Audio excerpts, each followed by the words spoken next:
राधे गुरुजी। जी गुरुजी, मेरा प्रश्न ये है कि भगवान के पास तो ऑलरेडी ऐसे बहुत सारे लोग हैं जो भगवान के लिए ऑलरेडी इतना त्याग करके बैठे, इतनी भक्ति करते हैं, तो हम लोग जो नॉर्मल लोग हैं जो इतना सब कुछ नहीं कर पाते हैं बट जितना बन सकता है उतनी भक्ति करते हैं, तो क्या भगवान उससे प्राप्त हो सकते हैं? भगवान सबसे सबको मिलते हैं। भगवान ये नहीं देखते कि तुम कितना बड़ा जब तब कितना बड़ा कुछ कर रहे हो। भगवान ये देखते हैं कि मेरा भक्त मेरे से प्रेम कितना करता है। जंगल में रह रही थी माता शबरी, और शबरी जंगल में रह रही थी जिन्हें कोई नहीं जान रहा था, लेकिन राम स्वयं शबरी के प्रेम में, शबरी राम के पास नहीं गई, राम शबरी के पास पहुंच गए। क्योंकि प्रेम जहां होगा, चुंबक क्या करती है, मैग्नेट क्या करती है, लोहे को अपनी ओर खींच लेती है। जैसे मैग्नेट लोहे को अपनी तरफ खींचती है, ऐसे भक्त का प्रेम भगवान को अपनी ओर खींच लेता है। भगवान ये नहीं देखते कि ये बड़ा है, ये छोटा है, ये कौन है। भगवान तो सबको मिलते हैं। एक हाथी को भगवान मिल गए, एक रसखान मुसलमान को भगवान मिल गए। जो भजेगा भगवान, जात पात ऊंच नीच अमीरी गरीबी साधु संत राजा रंग कुछ नहीं देखते। राम ही केवल प्रेम प्यारा, केवल प्रेम देखते हैं।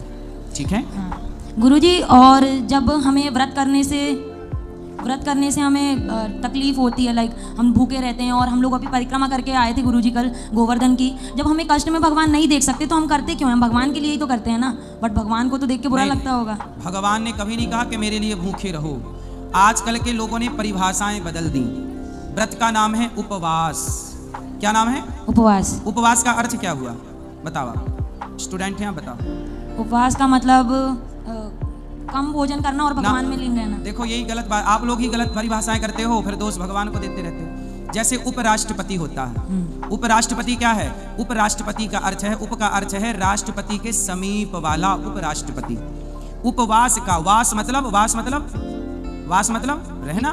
तो हम ईश्वर के समीप रहें, हम ईश्वर के करीब रहें अपने मन से, यही उपवास है। लेकिन अब लोग रोटी छोड़ देते हैं, उसे कहते हैं हम उपवास हैं। ईश्वर के करीब पहुंचने का नाम उपवास है। भगवान में इतने डूब जाओ, इतने खो जाओ कि खाने पीने का ध्यान ही ना रहे। हम आज भगवान में इतने डूब गए कीर्तन चिंतन में कि कब दिन निकल गया पता ही नहीं लगा। इसका नाम उपवास है। इसका नहीं कि रोटी छोड़ के बिस्तर पर लेटे हैं कि जागेंगे तो भूख लगेगी। उपवास का मतलब है ईश्वर के करीब जाना, ईश्वर के और निकट पहुंचना। और गुरुजी परिक्रमा, उसमें भी तो मतलब कष्ट होता है ना, जैसे हम तो कौन बोलता है आपको कि जबरदस्ती करो? वो तो भगवान का भक्त अपने मन से करता है, जिसकी जो श्रद्धा है। भगवान थोड़ी बोलते हैं कि तुम लगाओ परिक्रमा। कब बोला भगवान ने? नहीं गुरुजी, बोला नहीं, लेकिन करते हैं ना। और भाई लोग करते हैं। ये बताओ, आप जब पैदा हुई थी तो आपकी माँ को कष्ट हुआ था कि नहीं? हुआ था गुरुजी। हुआ था।